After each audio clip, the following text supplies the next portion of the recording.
Tervist, hea vaataja! Täna on 18. juuni ja aasta 2010. Päikesetõus kell 4.02 Pärnumaal, Tõstamaa vallas Lõuka küla lähedal. Algab uus päev kõigile, ka haigrutele, kes on asunud siinses metsatukas pesitsema. Pea kõik on kuulnud sellest linnust, rahvapäraste nimedega kalakurg, kalakull, kalakaur, haiber, haigri, aiver või lihtsalt krääks. Teatakse, et see lind liigub rohkem vee ääres, püüab toiduks kalu ja armastab teinekord mõtlikult seista, lennates on ta kael kõver.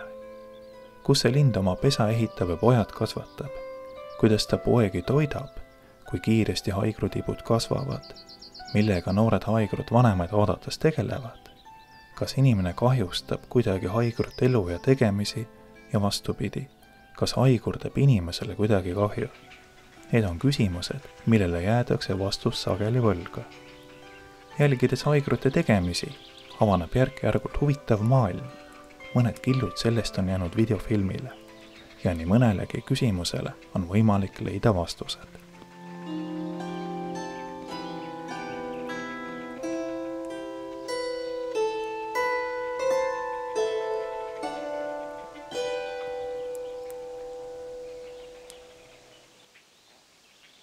Hall haigur pesitseb kolooniana, ehitades oma pesad kõrgele nii okaspuude kui lehtpuude latvadesse. Lõuka metsatukas asub ligikaudu 100 haigrupesa. Olgu märgitud, et ka kaameramehe jutumärkides pesa asub maapinnast 20 meetri kõrgusel kuuseladvas. Siit avaneb hea vaade 10 haigrupesale. Olenevalt puust võib see kanda 1, 2 või isegi 5, 6 haigrupesa. Pesa ehitavad mõlemad vanalinnud, kellest kummalgi on oma ülesanded. Isas lind toob ehitusmaterjali, emane aga paneb selle paika. Valmis pesa on tipuga alla pööratud koonuse kujuline. Selle läbimõõt on 60–80 ja kõrgus 50–60 sentimeetrit. Pesa on üsna hõre.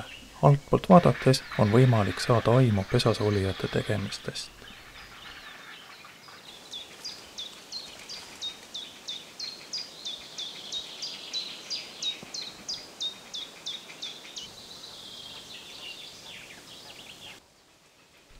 Emas lind muneb 2-päevaste vahedega, kokku 3–6 rohekas sinist, umbes kanamuna mõõtmetega muna. Niipea kui esimene muna on munetud, asub emas lind hauduma. Seetõttu on pojad pesas algul küllaltki erineva suurusega. Haudumine vältab 26–27 päeva. Hauvad nii emas kui isas lind. Emas lind aga viibib pesal rohkem. Pojad kooruvad mai esimestel nädalatel. Esimestel nädalatel on nad täiesti abitud, kuid nägijad. 7–9 päeva vanuselt ilmuvad neil suled. 16. elupäevaks suudavad pojad jalule tõusta. Meie haigrutibud oma pesades on umbes 1 kuu vanused. Haigrupoegi pesades ohustab tugev tuul ja vihm, aga ka nende oma udisimu ja püsimatus. Lapsed on ju lapsed. Pesast välja ronides hukerdab haigrutibu puuakstel. Siit aga on oht alla kukkuda. Kurb aga tõsi, pesast välja langenud haigrupoega ootab üsna kindlalt kurb lõpp. Vana linnud teda enam ei toida, abitu noor lind on kerge saak rebastele.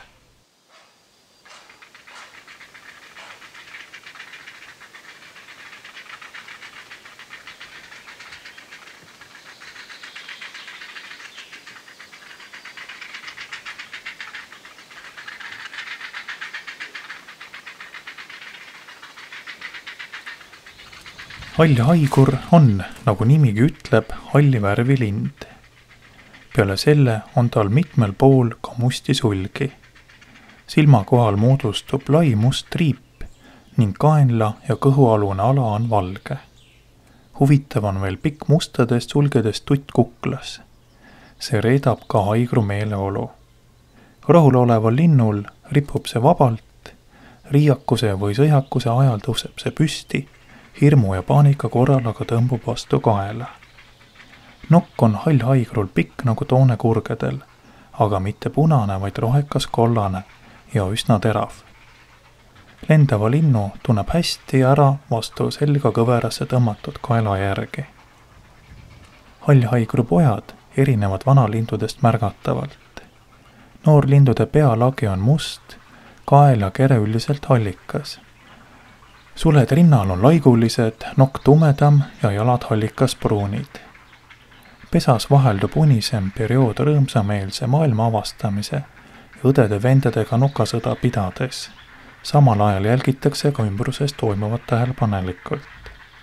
Kui taevalaotus ilmub vanalind, hakatakse elavalt häälitsema, isegi siis, kui tegemist pole oma vanematega.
Haigurlaste sugukonnaliikidel on eriline viis kalu ja teisi veeoleseid püüda. Nad ei uju vees ega söösta kõrgelt vette, nagu paljud kalasööjad linnud teevad. Selle asemel nad lihtsalt sumavad vees, sisevad vaikselt või kõnnivad aeglaselt ja rabavad jalgade juurde tulnud saagi oma nokka. See võte nõuab suurt kannatlikkust ja aeglast ettevaatlikku liginemist. Vaatepilt toituvast haigrust on väga iseloomulik. On näha, kuidas salelind seisab liikumatult kaldavees, kael tahapoole kõverdatud ja nokk löögi valmis. Haigrud on sumamiseks ja kalapüüdmiseks ideaalselt kohastunud. Neil on pikad jalad vees kahlamiseks, pikad varbad muda või muu ebakindla pinna peal püsimiseks, pikk kael saagini küündimiseks ja pikk talbeast nokk saagi haaramiseks. Kuigi haigru kael ei paista väljaspoolt kuigivõrd erilisena, on see tegelikult ülimalt keerukas. Linnu 6 kaelalüli on pikenenud, mis võimaldab kaela eeskujuliselt kõveraks tõmmata ja suure kiiruga ettepoole paisata. On märkimisväärne, et alakaelas nihkuvad hingekõri ja söögitoru nokalöögi ajal kaelalülide taha. Ka linnu ajal hoitakse kael iseloomulikult kõverdatuna. Haigru eluviis esitab tema sulestikul ebatavalisi nõudeid, sest lind võib kergesti nii hästi oma saagi seist kui ka vahetust soisest ümbrusest koguda õli ja prahti. Nii ongi haigrutel sulgede hooldamiseks 2 erandlikku kohastumust.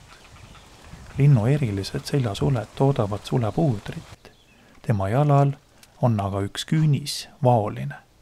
Puudersuled kuuluvad sulkate hulka ja kui neist muundunud varbaga puudrit välja kammitakse, imab see mustus endasse.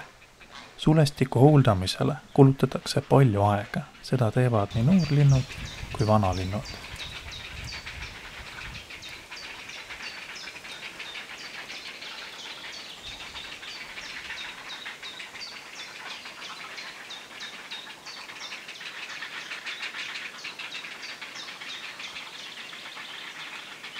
Suur sündmuseks pesa sukerdavatele poegadele on vanalinnu saabumine. Suurimaks sooviks on saada süüa. Vanalind laskub pesa lähedal puuoksale, tuues samal ajal kuuldavale tervitusüüu poegadele. Kui ohtu ei ole, laskub vanalind pesale ja algab võitlus toiduvala pärast. Vanalind poetab oma maosisust iga poja noka vahele toidupoolist. Osa sellest satub ka pesa põhja. Toidukord kestab mõnikümmend sekundit. Selle ajal muutub kogu pesakond elavalt häälitsevaks ja rabelevaks puntraks. On imeks pandav, et seejuures ei saa nii noor kui vanalinnud teravate nokalöökidega nähtavat viga. Jälgides lõuka haigukolooniat selgus, et vanalinnud külastavad oma poegi 2-4 korda päevas. Toidukogus, mis nii päevas pessa tuuakse, ei saa olla just teab kui suur, kuid igal juhul piisav selleks, et pojad kasvaksid peaaegu silmnähtavalt.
Neljas juuli, kell on 7 hommikul. Päev tõotab tulla tuulevaikne ja palav. Juba sellel kellaajal on õhusooja 25 kraadi. Episood vanalinnu ja haigrupoja vahel. Erinevalt seni nähtud kohtumistest ei meenuta see kuidagi toidu jagamist ja tänulikult toidupala kugistavatest noorlindudest.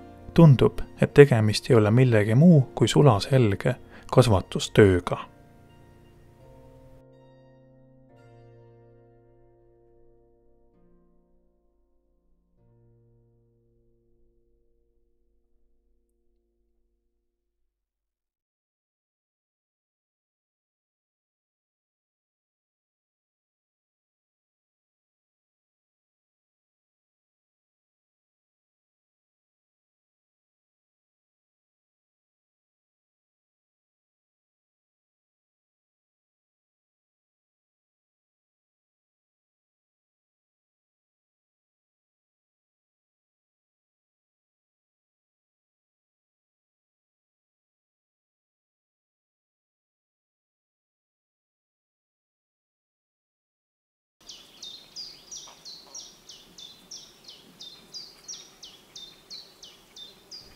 Haigrupojad on silmnähtavalt kasvanud.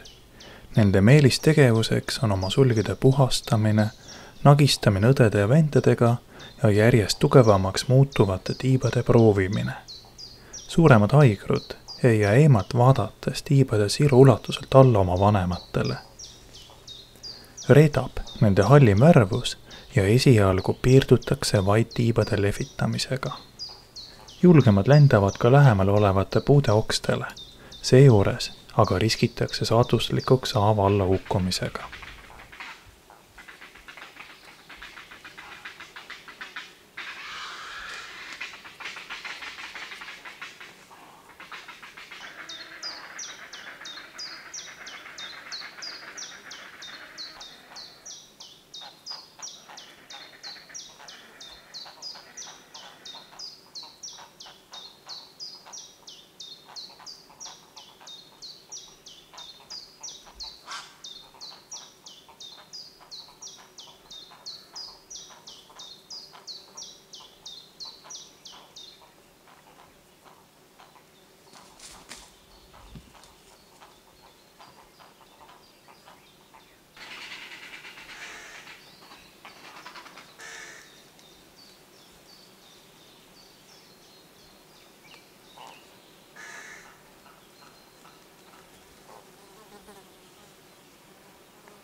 Kätte jõuab keskpäev. Termomeeter näitab õhu soojuseks 30 kraadi. Palavust levendavad noored haigrud tiibade lehvitamise ja kurgualuse liigutamisega. Sininähtust sagedamini külastavad vanalinnud oma poegi. Küllap vaistlikult tunnetatakse, et palav ilm ja veepuudus võib õsukestele kahju teha. Mõneminutiliste vahedega saabutakse pea kõikidele nähtavusulatuses olevatele pesadele.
Kuna lind sööb peamiselt prügikalu, neid, mida inimene ei tarbi, siis ei ole kaluritel vaja ka haigrute peale pahane olla.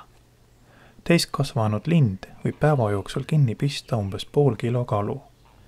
Samas võib jahi sarti sattunud lind unustada ära oma söögitoru venivuse piiri ja vigastada kalakasvatuses sellise tiigi kalu, kellest jõud üle ei käi. Kalatiigilt lendu ehmatatud lind ögatab sageli pugude ja kalu põgenemise hõlbustamiseks välja. See ei meeldi mitte üks põrm kalakasvatajatele. Neil on mõttetu rääkida haigrust kui toredast ja tähelepanuväärsest linnust. Oma tähelepanekutest kalakure tegemistest ja omavahelistest suhetest räägib põliskalur. Teie, Jaan Lehas, olete Manija põliselanik ja ametilt kalur. Jah, kalur, eluajane. Räägime sellisest linnust haigur. Jah, haigur. Minust on ta nagu ütleme, ma viian ta nagu kalakureks. Kas ta segab kalamehi? Ei sega. Ta on nõuke, kalakurg on nõuke, tuleb öelda, iluduse lind. Ta pillirojast mööda käib ja sealt, mida võtab sealt muda peal. Väikse viidika ja kui ta saab mõne suurema kätte. Ta on nõuke lind minu suhtes, ta sügavvee lind ei ole, ainult pilliroäärne lind. Ja meie kutsume ta kalakureks. Ta on ilus lind ja julge lind, jah. Aga nii kaugele ta ei nagu luba mind, et nagu käega puuduta. Ligidale ta lubab, ütleme, 6-7 meetrit. Siis ta hakkab ära minema. Vaata, ma pole teda harjutan, võib-olla harjutan ka, kui kala oleks nagu või midagi sinna viskan talle või, aga siis ta läheb ära, aga lähedal ta laseb küll tulla, jah, 7-8 meetrit. Palju nagu tükka linnumees ja palju nagu selle asjaga huvitatud, eks ole ju. Jah. Palju huvitatud, aga oleks nagu huvitatud on, siis ta on jah, niuke ilus lind, aga seda ma ei tea, kus ta pisitseb. Saare peal, ma vaatan ka, oleb seal minu all, elavad mitu tükki, käivad seal ja ta päris kalda peal. Ükskord oli, mul koer oli ükskord. Tead, ja koer tuli minuga kaasa ja ma kuulan, ma olin mõrranud, ma kuulan kole kaklemine. Koer agub ja kole adi. Aga kas tead, kui krabida vastu hakkama? Siis ma nägin, et koer aagub ja ma vaatasin, kõrg on seal. Ma panin paadiga sinna, ma mõtlesin, et mis asja koer seal aagub mul. Ja ma läksin sinna vaatama, kõrrat, kord tuleb väljapoole, koer seal. Iivad lahti ja koerale vastu. Ma üldsi nagu kaldab, ma nägin, ma mõtlesin, et rebane või ei tea, mis oli on. Ja ma läksin vaatama sinna ja karjus emalt, poiss, korrat, jäta järgi, et see on sõbra poiss. Ja koer, aga kang oli vastas. Oi sa kurat, kuidas koerale tiivad lahti ja koer ründas teda tugevast. Mul oli ka hea suur koer. Ja, aga kole niuke ja tragi poiss.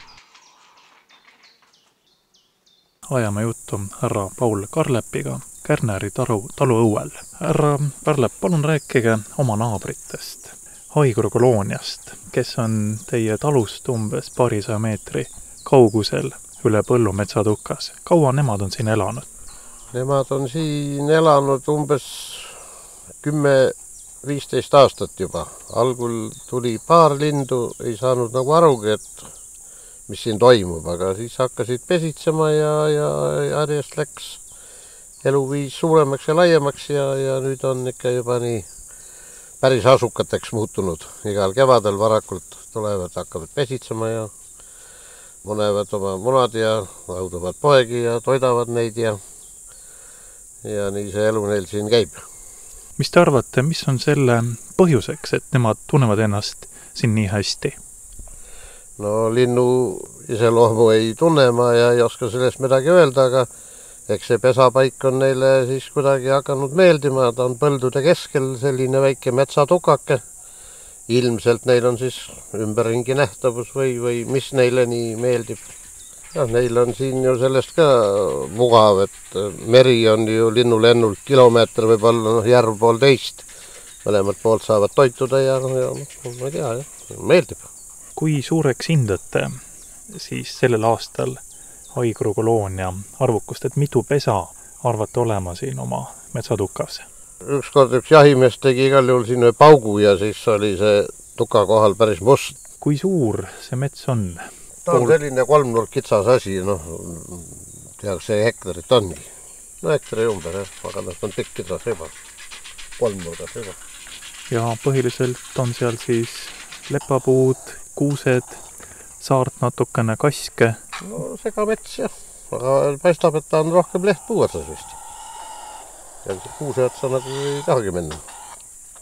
Teile kui talumehele, kas Haigrud on kuidagi kahju teinud?